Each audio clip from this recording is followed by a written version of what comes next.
que ce matin, on va dans un passage qui est à la fois très, très, très sérieux, puis en même temps, si tu reçois le message de ce passage-là, c'est très apaisant, c'est très sécurisant.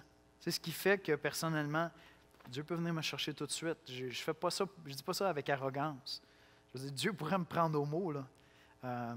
Mais c'est correct, je suis prêt pour de vrai, je suis en paix avec ça. Et ce passage-là a vraiment des trésors pour qu'on puisse expérimenter ça, au moins réfléchir sérieusement, puis se préparer joyeusement même à toute éventualité que Dieu vienne nous chercher n'importe quand. Alors, on va aller ensemble dans la prière, puis on va écouter la lecture de la parole. Je vous invite à ouvrir vos Bibles. On va vraiment pencher les regards sur les Saintes Écritures ensemble. C'est important pour nous de lire la parole ensemble le dimanche matin, puis après ça, plonger dans le passage. Seigneur Jésus, on est dans l'Évangile de Jean. L'Évangile de Jean, c'est la révélation de ta personne. Vraiment, Seigneur, tu le sais, c'est mon évangile préféré. J'aime ce livre-là, Seigneur. Tu es tellement beau, tu es tellement majestueux. Quand je lis Jean, je te découvre. Je reste émerveillé devant ta grandeur. Tu es hors norme. Tu es Dieu, le Fils, Seigneur. Et ce passage-là nous parle du témoignage qui t'est rendu. Je te prie de venir témoigner, Seigneur, à nos cœurs. Alors qu'on va se pencher sur ta parole, je te prie de venir témoigner à nos cœurs par ton Esprit Saint, que ton Esprit rende réel, rende vrai ce texte-là dans notre cœur, dans notre âme, que ça puisse nous interpeller, Seigneur. Seigneur, on veut t'adorer ce matin et alors qu'on va juste écouter, qu'on va lire ensemble les Écritures, déjà nos cœurs sont en adoration parce que tu es Dieu le Fils. Viens nous rencontrer. C'est en Jésus qu'on te prie, Père. Amen. On va écouter la lecture de la parole. Alors, dans l'Évangile de Jean, on est rendu au chapitre 5, les versets 25 à 47, dans la nouvelle édition de Genève. Jean 5, 25 à 47. En vérité, je vous le dis, l'heure vient, et elle est déjà venue, où les morts entendront la voix du Fils de Dieu, et ceux qui l'auront entendu vivront. Car, comme le Père a la vie en lui-même, ainsi il a donné au Fils d'avoir la vie en lui-même. Et il lui a donné le pouvoir de juger, parce qu'il est Fils de l'homme. Ne vous étonnez pas de cela, car l'heure vient où tous ceux qui sont dans les sépulcres entendront sa voix et en sortiront. Ceux qui auront fait le bien ressusciteront pour la vie, mais ceux qui auront fait le mal ressusciteront pour le jugement. Je ne puis rien faire de moi-même. D'après ce que j'entends, je juge, et mon jugement est juste, parce que je ne cherche pas ma volonté, mais la volonté de celui qui m'a envoyé. Si c'est moi qui rends témoignage de moi-même, mon témoignage n'est pas vrai. Il y en a un autre qui rend témoignage de moi, et je sais que le témoignage qu'il rend de moi est vrai. Vous avez envoyé une délégation vers Jean, et il a rendu témoignage à la vérité. Pour moi, ce n'est pas d'un homme que je reçois le témoignage, mais je dis ceci afin que vous soyez sauvés. Jean était la lampe qui brûle et qui luit, et vous avez voulu vous réjouir 1 heure à sa lumière. Moi, j'ai un témoignage plus grand que celui de Jean, car les œuvres que le Père m'a donné d'accomplir, ces œuvres mêmes que je fais, témoignent de moi que c'est le Père qui m'a envoyé. Et le Père qui m'a envoyé a rendu lui-même témoignage de moi. Vous n'avez jamais entendu sa voix, vous n'avez point vu sa face, et sa parole ne demeure point en vous, parce que vous ne croyez pas à celui qui l'a envoyé. Vous sondez les Écritures parce que vous pensez avoir en elles la vie éternelle. Ce sont elles qui rendent témoignage de moi. Et vous ne voulez pas venir à moi pour avoir la vie. Je ne tire pas ma gloire des hommes, mais je sais que vous n'avez point en vous l'amour de Dieu. Je suis venu au nom de mon Père, et vous ne me recevez pas. Si un autre vient en son propre nom, vous le recevrez. Comment pouvez-vous croire, vous qui tirez votre gloire les uns des autres et qui ne cherchez point la gloire qui vient de Dieu seul?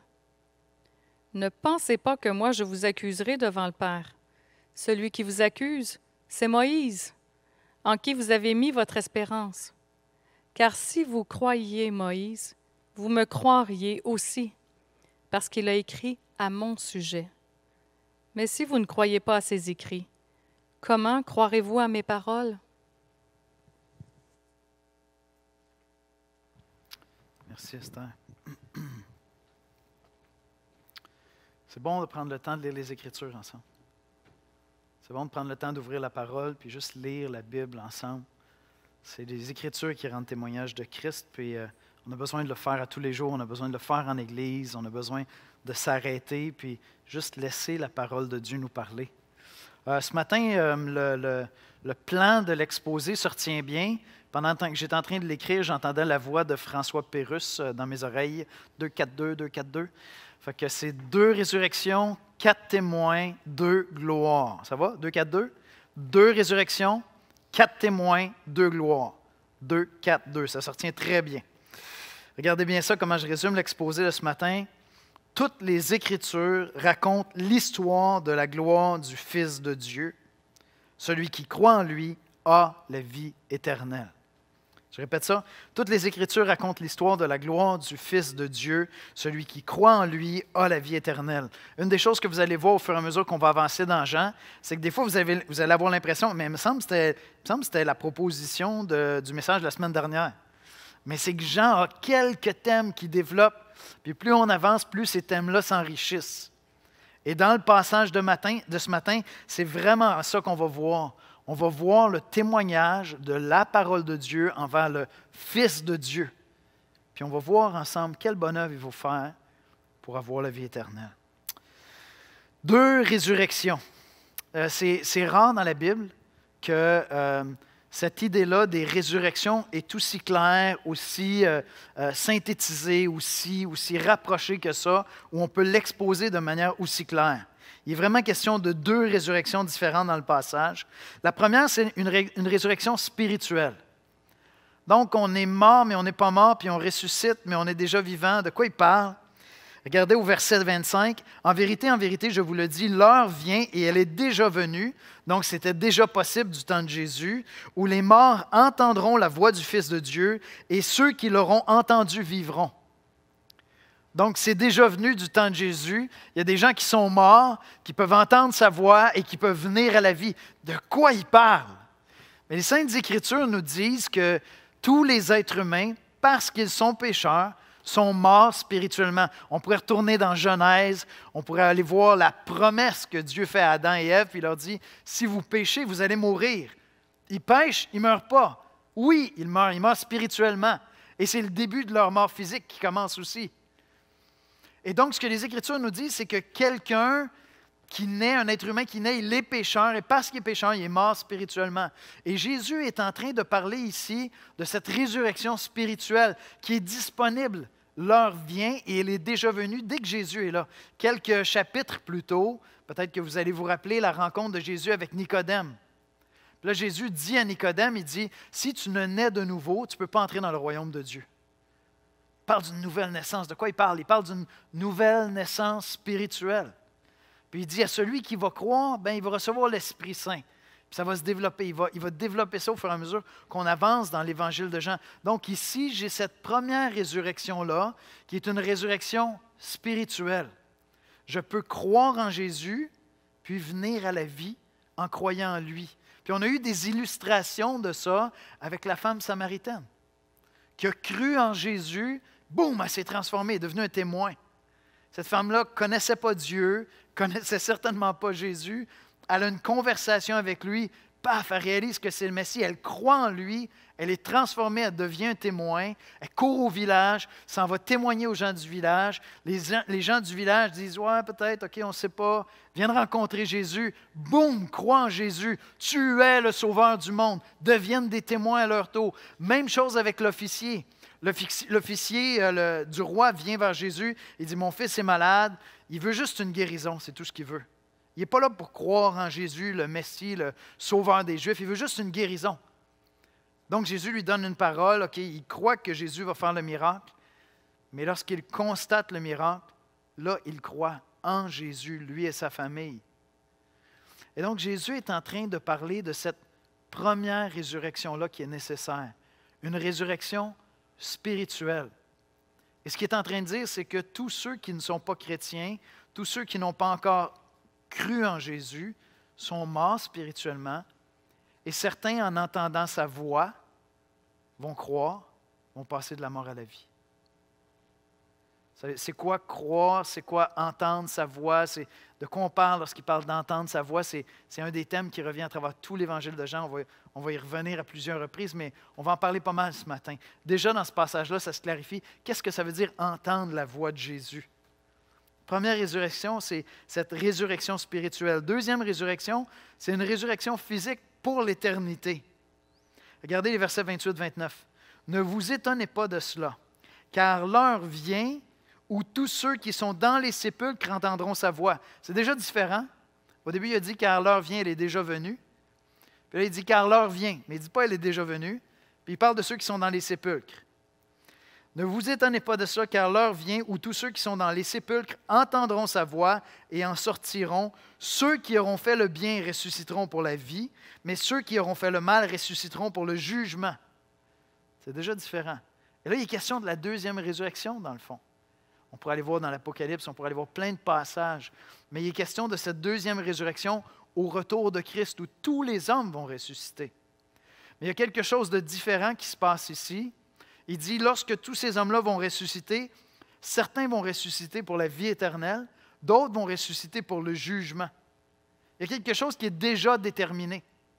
Ça se décide avant, puis quand tu ressuscites, c'est réglé. Soit que tu ressuscites pour la vie éternelle, soit que tu ressuscites pour le jugement. C'est ce que Jésus nous dit ici. Donc, il y a une première résurrection, une résurrection spirituelle. Je peux croire, j'ai la vie éternelle. On va le voir ensemble, c'est quoi entendre la voix de Jésus. Il y a cette deuxième résurrection-là où Jésus dit, ça va venir, mais ce n'est pas encore là. Il ne dit pas, l'heure est déjà venue. Puis c'est différent, les gens qui vont ressusciter vont sortir des sépulcres.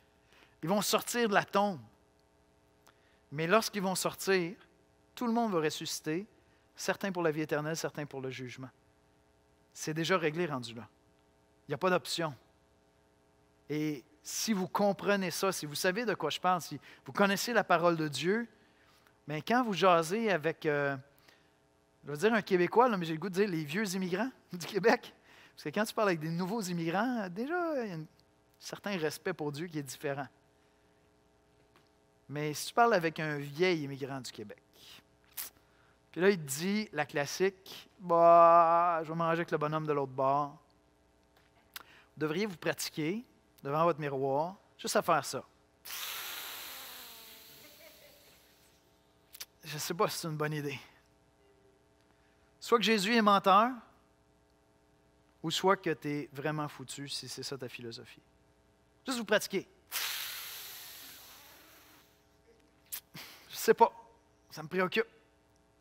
Soit que Jésus est menteur, ou soit que tu es foutu, si c'est ça ta philosophie par rapport à Jésus. Et peut-être que tu devrais juste, tu sais, au cas, aller lire l'Évangile de Jean, aller lire un des évangiles, essayer de te faire une idée à savoir si Jésus c'est un menteur. Parce que Jésus nous dit dans l'Évangile de Jean que ça se décide ici, tu négocieras rien avec le bonhomme de l'autre bord. C'est ici que ça se négocie, c'est ici que ça se décide. Fait que va au moins lire un évangile, puis écoute, si ta conclusion, c'est que c'est un mythe, cette affaire-là, c'est un menteur, grand bien t'en face. Tu t'arrangeras avec lui de l'autre bord si finalement tu t'es trompé.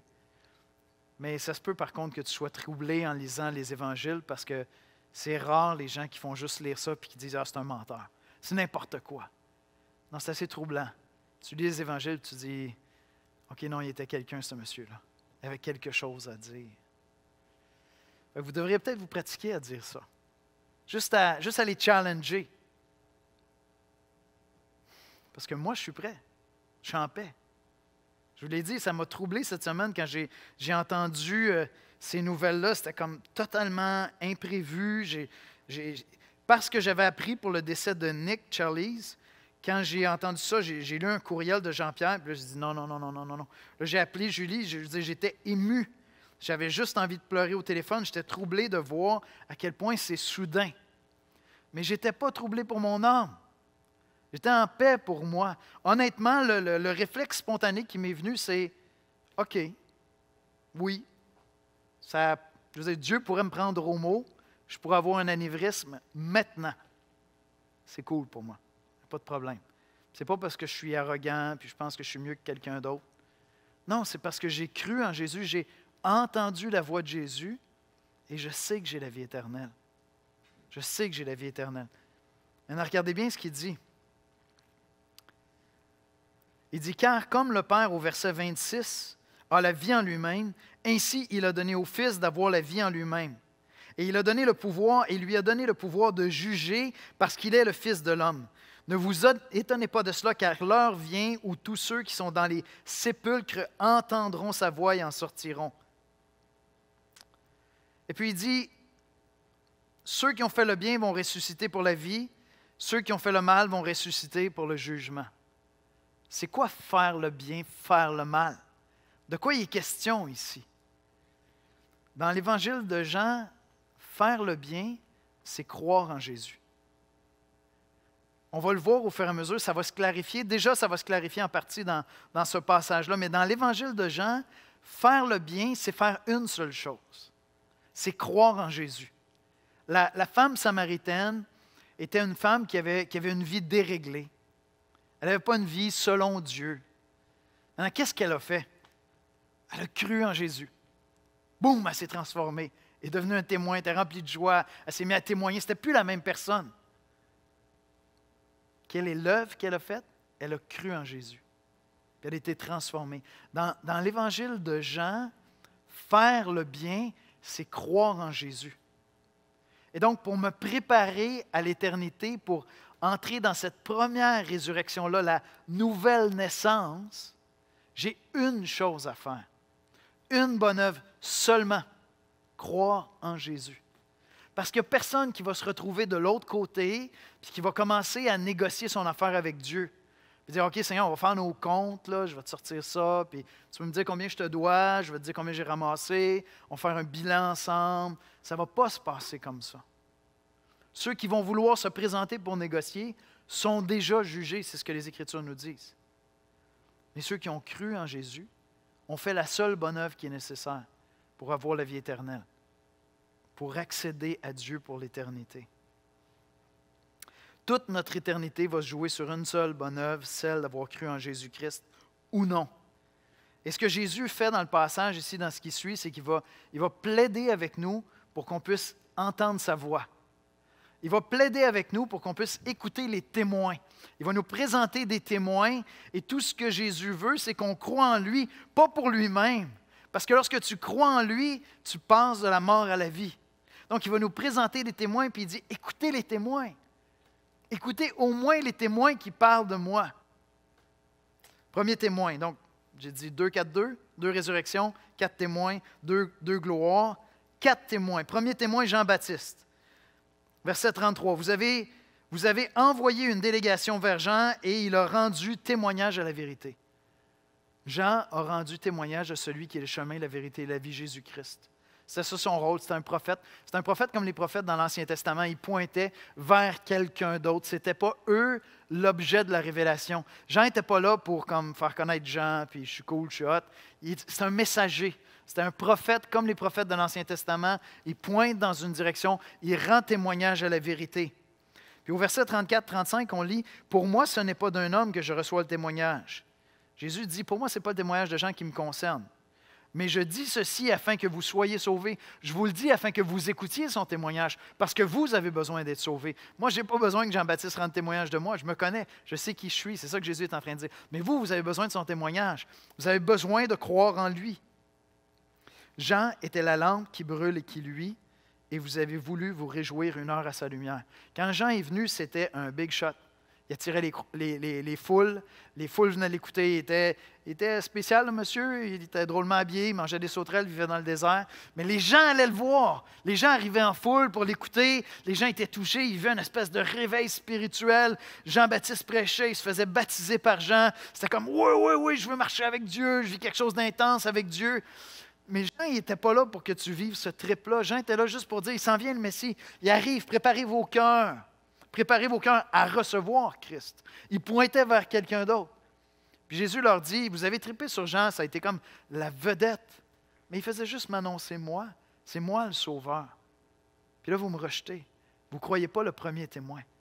Le premier témoin, c'est Jean-Baptiste, comme tous les prophètes de l'Ancien Testament, qui annonçaient la venue de Jésus.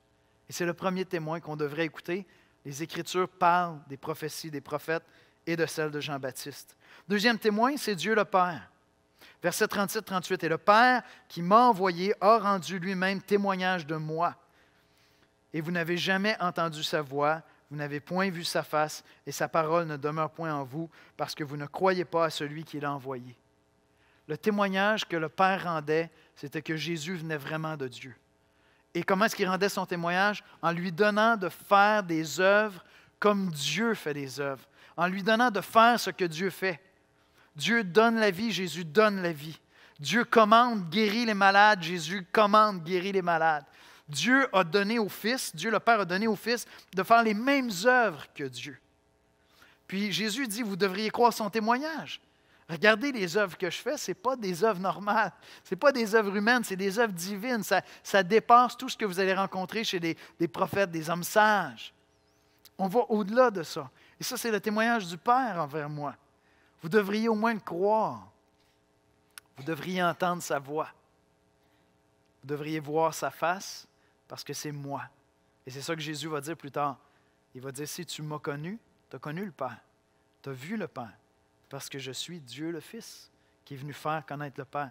C'est le deuxième témoin, c'est Dieu le Père. Le troisième témoin, ce sont les œuvres de Christ. Verset 36, « Moi j'ai un témoignage plus grand que celui de Jean, car les œuvres que le Père m'a donné d'accomplir, ces œuvres mêmes que je fais, témoignent de moi que c'est le Père qui m'a envoyé. » Jean témoignait en disant, c'est lui Jésus. Il pointait dans sa direction. Mais Jean avait dit, celui qui me suit, celui qui vient après moi va faire des œuvres tellement plus grandes que moi. Moi, je vous baptise d'eau. Lui, il va vous baptiser de feu. Il va vous baptiser du Saint-Esprit qui va venir sur vous. C'est incomparable. Et Jésus dit, vous devriez au moins croire les œuvres que je fais. Vous devriez croire les miracles que je fais. Vous devriez croire le miracle de ma propre résurrection qui va venir. Et donc, Jésus est en train de dire, regardez ces témoignages-là. Vous ne pouvez pas trouver personne de comparable à ça. Vous devriez entendre ma voix à travers ces témoignages-là. Ce qui m'amène au quatrième témoin. Et puis pour nous, en 2020, c'est le témoin le plus important. Ce sont les Saintes Écritures. C'est la parole de Dieu, c'est la Bible qu'on lit à tous les jours, à tous les dimanches. Versets 39 et 40. « Vous sondez les Écritures parce que vous pensez avoir en elles la vie éternelle. Ce sont elles qui rendent témoignage de moi et vous ne voulez pas venir à moi pour avoir la vie. » Voyez-vous, les Juifs sondaient l'Ancien Testament. Ils avaient juste l'Ancien Testament à ce moment-là.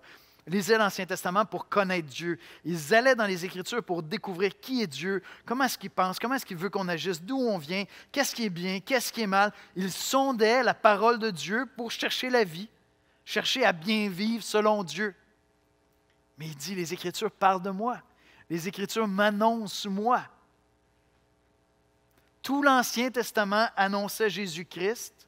Tout l'Ancien Testament annonçait la venue d'un Messie. Puis les Juifs lisaient ça, puis ils voyaient qu'il y avait un Messie qui s'en venait. Ils voyaient qu'il y avait un Messie à venir. Mais c'est quoi ce Messie-là? Ça va être un roi régnant, un serviteur souffrant. C'est-tu deux personnes? Comment ça va fonctionner? Ils ne comprenaient pas, mais ils sondaient les Écritures, Puis Jésus arrive, boum! Tout devient clair. Jésus nous dit ici, les Écritures parlent de moi. C'est moi qui les annonce. Jésus-Christ est la clé pour comprendre toute la Bible. Tu ne peux pas comprendre les Écritures vraiment tant que tu n'as pas connu Jésus-Christ. Écoutez, pensez-y un instant, là. Je comprends là, que je vous vois, je vous connais, vous connaissez la Bible, mais pensez-y un instant. Si tu ne connais pas Jésus-Christ, tu lis l'Ancien Testament aujourd'hui à notre époque, là, comme, OK, ils prennent des moutons, ils tuent des moutons, puis ils chantent des chansons, puis là, Dieu les pardonne? Ça fait du sens, ça? C'est quoi cette affaire-là? C'est même barbare, c'est même affreux. Non, c'était plus que ça. C'était une fête parce que ce sacrifice-là symbolisait quelque chose de réel, de surnaturel, de merveilleux qui allait se passer. Et donc, c'était une fête. Hein? Il faisait une fête. Il mangeait une partie de la bête partagée avec des gens pauvres en ville. Il brûlait une partie. C'était une fête parce qu'il était en train de célébrer ce que Jésus allait faire. Mais ils pouvaient comprendre vraiment ça seulement lorsque Christ est venu. Ils avançaient par la foi sans voir, sans comprendre tout ce que nous, il nous est donné de comprendre. Je veux dire, tout l'Ancien Testament pointait vers Jésus. Même la vie des Juifs, du peuple juif, pointait vers Jésus. Leur manière d'être. L'Ancien Testament est la preuve que tu ne peux pas être sauvé en te disant « Donne-moi un code, Dieu. Donne-moi un code, je vais respecter mon code. Puis tu sais, je vais être sa coche. Quand je vais arriver de l'autre bord, je vais régler ça avec le bonhomme de l'autre côté. Il m'a donné le code, j'ai respecté le code, on va régler ça ensemble. » Non, tu lis l'Ancien Testament, tu comprends très, très bien. Tu donnes un code à des gens religieux, ça va juste faire la démonstration qu'ils sont incapables de marcher selon Dieu. Tout l'Ancien Testament, c'est l'histoire d'un peuple qui connaît le code et qui n'est pas capable de le suivre. C'est vrai? Tout l'Ancien Testament, c'est un livre qui nous montre vous êtes incapable de marcher dans la sainteté. Vous faites 2 pas puis vous êtes déjà en train de pécher. C'est ça l'histoire d'Israël. C'est la démonstration qu'ils ont besoin d'un sauveur. Ça pointe vers Jésus. Là, on arrive dans le Nouveau Testament, boum, Jésus apparaît. Les choses deviennent claires, tu découvres la personne de Christ. Tout le Nouveau Testament nous aide à connaître davantage Christ, puis nous raconte l'histoire de l'Église. Nous montre qu'avec la venue de Jésus, il y a des œuvres plus grandes qui viennent. C'est l'histoire de l'Église. C'est tellement beau, c'est glorieux, c'est puissant de voir l'Église qui, à travers les âges, est transformée par ce que Jésus-Christ a fait. Alors, voyez-vous, des 4 témoins, pour nous, le plus précieux, ce sont les Saintes Écritures. Parce que nous, on ne vit plus à l'époque de Jésus. Mais on a les Écritures, tout l'Ancien Testament qui pointe. Puis on a la clé qui est Jésus, qui nous aide à comprendre l'Ancien Testament. Puis on a tout le Nouveau Testament qui nous raconte son histoire, qui nous aide à comprendre comment vivre. Les parents, pourquoi est-ce qu'on ouvre la Bible avec nos enfants? Pourquoi on fait ça? Parce qu'on veut leur présenter ces témoins-là. On veut leur présenter Moïse, on veut leur présenter l'Ancien Testament. On veut qu'ils apprennent à connaître ces témoins à travers les Saintes Écritures, qui vont témoigner à leur conscience. Entendre la voix de Jésus, c'est croire les témoins qui parlent de Jésus. C'est ça, entendre sa voix. Et donc, ce qu'on fait comme parents lorsqu'on instruit nos enfants dans la foi, on ne peut pas les endoctriner. On n'est pas capable de produire des chrétiens. Il n'y a pas comme une petite recette que les chrétiens font un petit mélange, tu sais, puis tu mets ça dans son biberon un petit matin, puis poup, arrivé à un certain âge, il va devenir un chrétien. Il n'y a pas de formule comme ça. Tout ce qu'on fait, c'est qu'on témoigne par notre vie, par notre style de vie, mais on ouvre les Écritures avec nos enfants. Puis on les expose à ce témoignage-là. Puis on prie, Seigneur, fais-leur entendre ta voix. Fais que ces témoins-là soient audibles à leur cœur, Seigneur. Puis ce qu'on va voir progressivement à travers l'Évangile de Jean, c'est qu'il y a ces témoins-là qui sont dans les Écritures, mais la voix de Dieu, c'est aussi l'Esprit Saint qui vient rendre ça réel pour toi. Ça devient concret pour ton âme, pour ton cœur. Il y a un moment où tu dis, ce n'est plus seulement une lettre, un livre, ça devient un message pour moi. Dieu m'interpelle. Et on va le voir plus loin dans Jean. C'est l'Esprit qui est en train de m'attirer à Dieu. Mais il va le faire à travers le témoignage des Écritures. Quand tu veux témoigner à un ami, à un collègue, ouvre la Bible avec lui.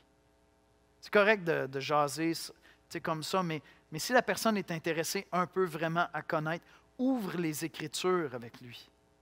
Ce sont les Écritures qui vont parler à son âme, qui vont parler à son cœur. Vendredi, j'ai eu l'occasion de prendre un temps avec un jeune homme. On a ouvert les Écritures ensemble. On s'est penché, lu un passage dans les Écritures, parce que ce sont les Écritures qui rendent témoignage.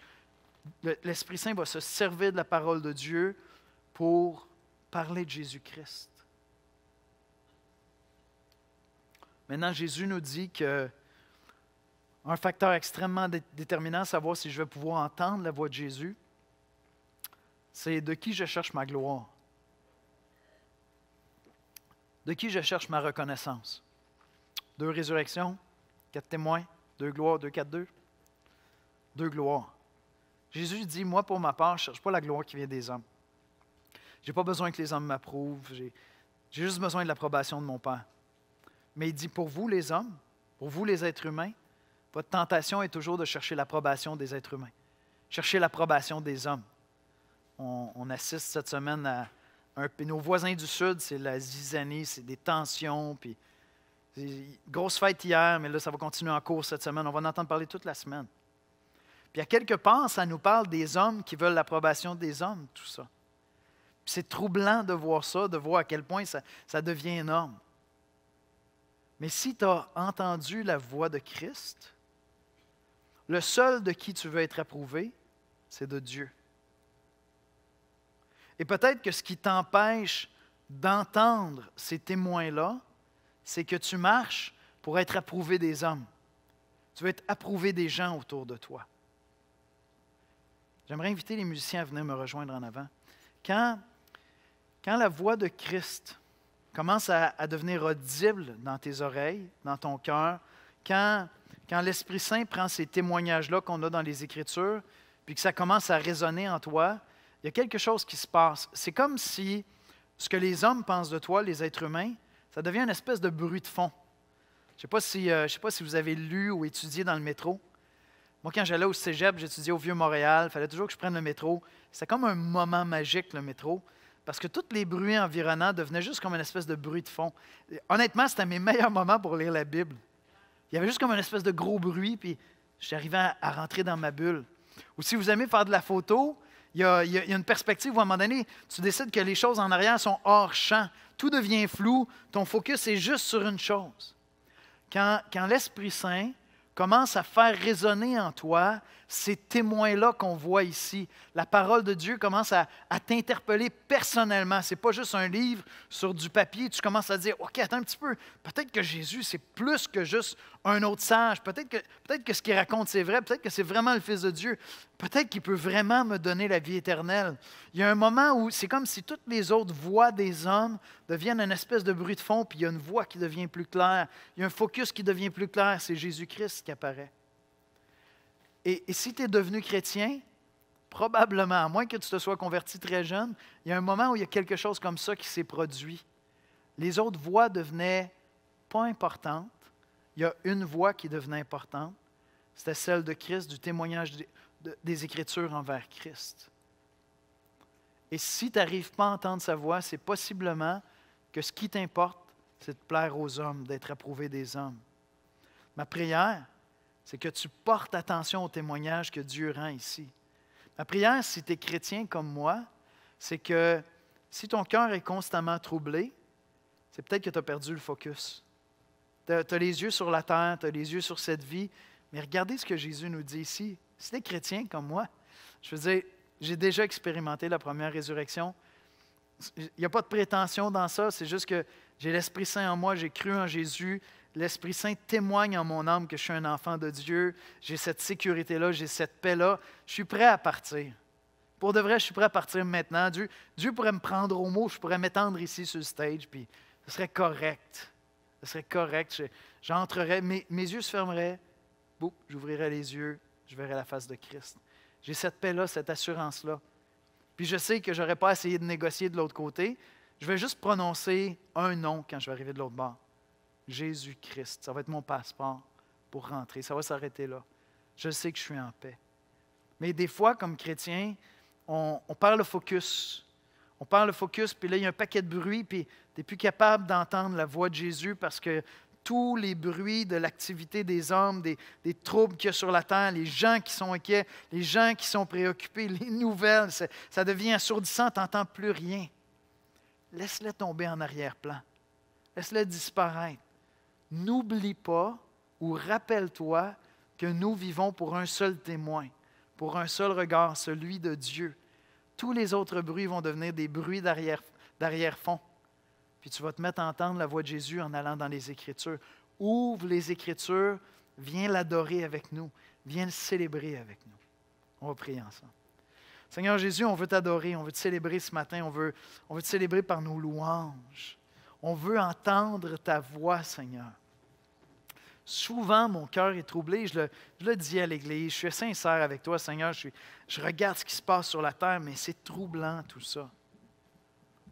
Mais tu me rappelais, Seigneur, cette semaine, j'ai besoin d'aller prendre une marche dans le parc seul, puis juste te parler à toi, juste écouter toi. J'ai besoin d'ouvrir ma Bible, puis aller vers ce témoin puissant qui me parle de toi, Jésus. J'ai besoin que tu me rappelles que je suis passé de la mort à la vie. J'ai entendu ta voix, j'ai cru les témoins qui témoignaient de toi, Seigneur.